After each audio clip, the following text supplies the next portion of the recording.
আজ শান্তির রান্নাঘরে রান্না হবে সুজি ময়দা দুধ দিয়ে মালপোয়া।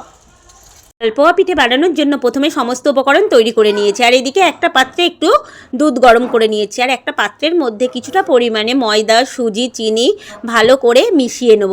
এইটা যখন পুরোটাই আমার তিনটেই একসাথে ভালো করে মেশানো হয়ে যাবে, তখন আমি এর মধ্যে গরম করে রাখা দুধটা হালকা গরম করে নেব। আমি সেই দুধটা অল্প অল্প দিয়ে ভালো করে মিশিয়ে নেব। যখন আমার পাকটা পুরোটাই মেশানো হয়ে যাবে, তখন কড়াইতে তেল দিয়ে দিয়েছি। তেলটা গরম হয়ে গেলে দেখো বন্ধুরা, দিয়ে দিলাম মালপোয়া বানানোর জন্য। তো দেখো বন্ধুরা, তোমরা দেখতেই পাচ্ছ কি সুন্দর ফুলে উঠেছে।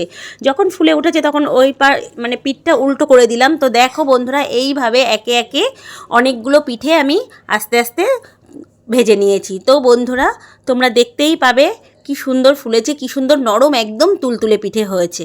তো দেখো আবার আরেকটা দিয়ে দিলাম। তো আরেকটাও আমি এইভাবেই তুলে নেব। তো দেখো আমি একে একে অনেকগুলো পিঠে বানিয়ে ফেলেছি। তো কেমন হলো অবশ্যই জানাবে।